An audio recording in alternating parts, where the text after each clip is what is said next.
So what's the challenge with Chubb? I'm not sure where he is at now, but I did a story before the season and how him and Aaron Jones, they were like top 8 in NFL history in yards per carry.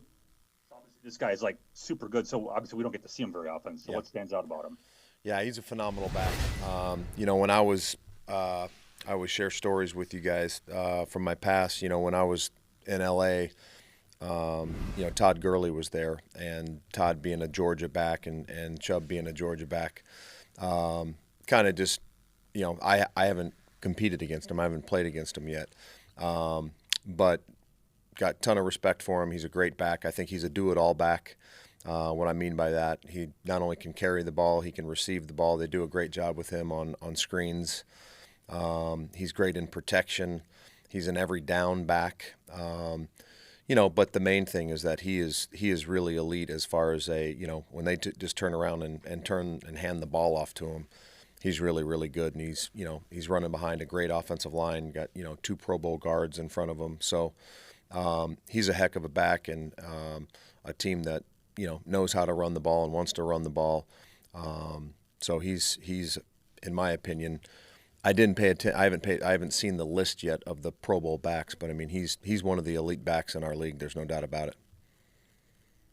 Ryan Wood. Hey, Joe, you guys were so good defensively on a consistent basis through the mid part of this season, and it just hasn't been at that standard, obviously, the last 4 games. If you put your finger on why that is, why do you think the reason for that is? Well, I think the Minnesota game was, I really think losing Rashawn and Whitney Merciless going into that game. We had played the Rams, or was it the Seahawks the week before, and lost those 2 guys. I think those 2 guys were a huge blow going into that game. This past week, I think, losing Kenny Clark with the style of offense that we played against last week in Baltimore, and what I mean by that is that, they're a unique offense to any other offense in the NFL, in the sense that, it's kind of like maybe you guys have covered college teams that have gotten ready to play Army or Navy. It's just such a unique style of offense that they run, and the main thing is the quarterback. And going into last week, there was we really didn't know until 90 minutes before the game who the quarterback was going to be. So I think those things were factors. And bottom line, we had some self-inflicted errors that we were able to since correct, and they did a good job. They really did. I want to give them credit. I thought their quarterback last week did a heck of a job. He was a downright nightmare for us to tackle, and they made plays and we didn't. But thankfully, we made enough plays throughout the game and then at the end of the game to get out of there with a win. But I think it's to say it was one thing or 2 things. I think it was just a couple things here or there that happened, and we've corrected them. We've had a great week this week. Even though it's a short week, our guys came in. We had a great day yesterday, had a great day today, and we're excited for Christmas in Lambeau against Cleveland. Mark Daniels. Hey, Joe, I'm going to chat with you again. See you again. But so how'd you get caught with 10 on the field a couple of times, and how irritating is that? It's very irritating in the sense that, I think we as coaches and the players, we take so much pride in not beating ourselves. And we were able to survive the one time they went tempo on us in a substitution situation. And the key thing is that our guys, that we preach to them all the time, if they substitute, they being the opponent, the officials give us time to substitute, even if it looks like it's a panic situation. The referees will step in and give us time, and we just didn't believe it. Thankfully, we won that down. We were able to survive that down. The one down in the red zone at the end of the game in 2 minutes, that was inexcusable, and that can't happen.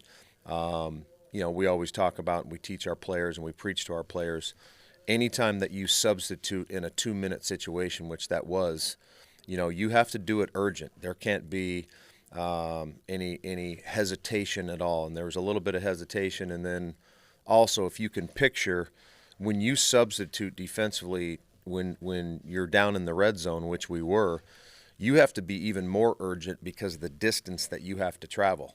And what I mean by that is not only the people coming off the field, but the guys going onto the field.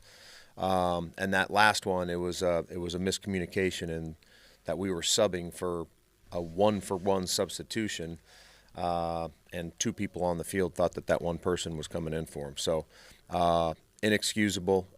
It was, again, thankfully, you win a game, and when Darnell made that play in the game, that's the first thing I thought of. I was like, thank God he made that play and we won this thing, because those are the type of mistakes that can potentially lose a football game for you. So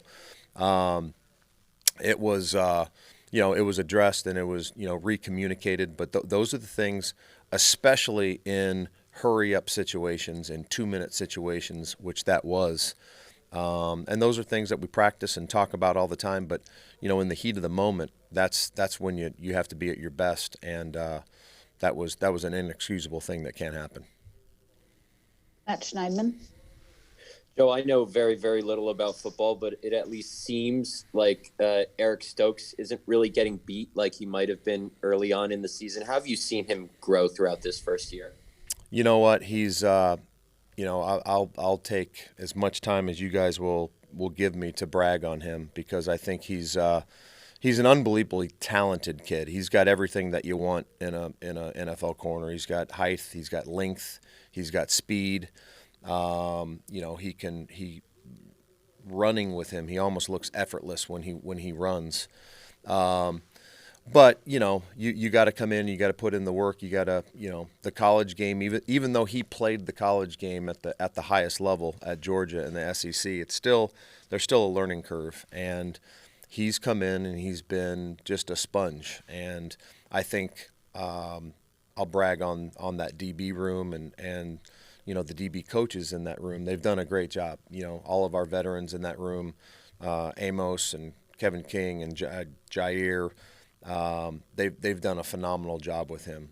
Jerry and Ryan, Coach Gray and Coach Downard have done a phenomenal job. And so I think when you have a elite skill level player, and then you have a kid that just wants to be better and comes out and works every day and is just a sponge, I think that growth that you're talking about, and those blocks that he's been able to stack on each other every single week, I think that's allowed him to continue to grow. And he's just a rookie, so very exciting. And but Eric's put a ton of work into just getting better and improving every single day. Jason Wilde. Hey, Joe. Hi, Jason. I'm sorry you're in there all by yourself. We'd certainly rather be in there with you. That's for sure. Yeah, it's weird with you guys not being here. Look, I know you understand this. We're kind of the conduits between you guys and the fans. And I'm just wondering if you were to give kind of a state of the union about your defense right now. I know you've been missing guys. I know you've gone through some challenges, but like Ryan said earlier, you guys were really good for so long this season. If fans are a little worried about you guys right now, how would you reassure them that, hey, we're going to be okay? Well, I think we're 11-3. We just won the division.